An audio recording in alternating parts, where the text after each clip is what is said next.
안녕하십니까? 우리나라의 저출산과 급속한 고령화, 갈수록 문제입니다.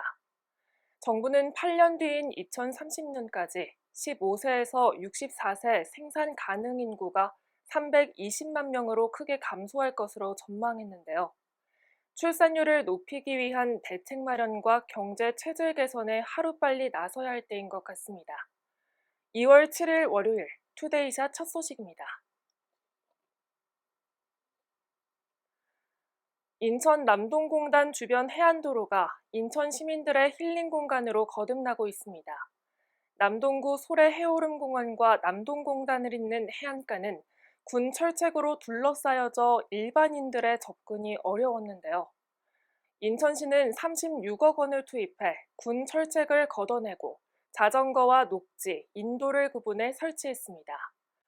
또 아암 1교에 길이 400m, 폭 2m 규모의 인도교를 설치하고 군 초소와 주변 철책이 철거된 자리에는 바다 전망대를 만들어 시민들이 바다와 낙조를 감상할 수 있게 도왔습니다. 시는 공사를 마무리하고 이달 말 시민들에게 개방할 방침입니다.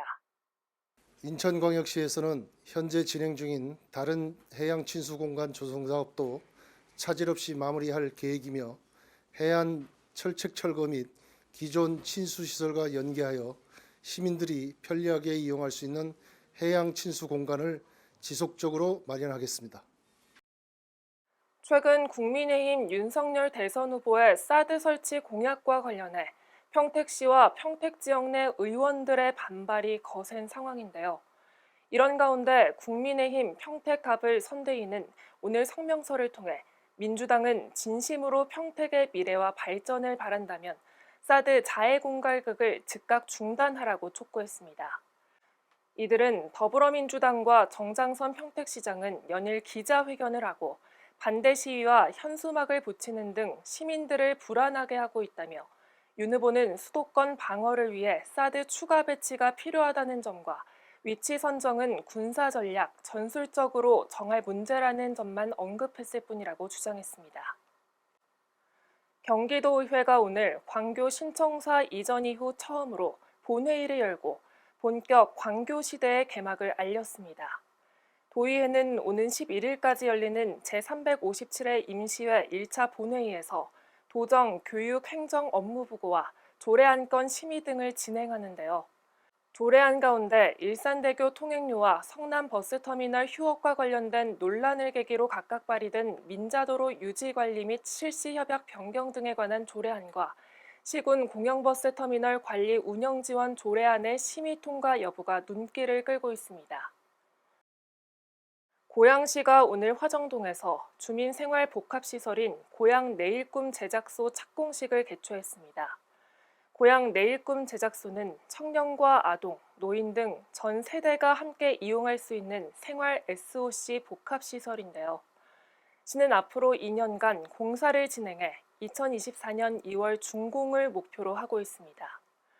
시는 국비와 도비 등 총 사업비 200억 원을 투입해 청년 공유 사무실과 4차 산업 전문 교육장 등으로 구성된 내일꿈 제작소와 아동 돌봄센터와 치매 안심센터 등으로 이뤄진 건강지원센터로 총 2개의 동을 건립할 예정입니다.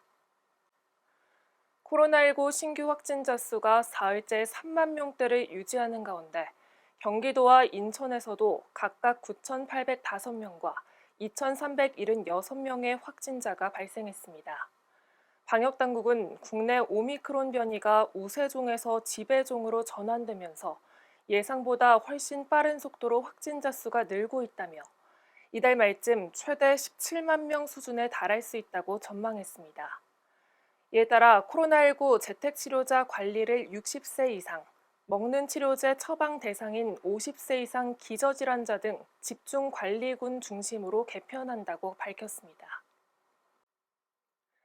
2022 베이징 동계올림픽에 출전한 대한민국 선수단이 팬들의 응원에 힘입어 사기충천하며 경기에 열심히 임하고 있는 모습입니다.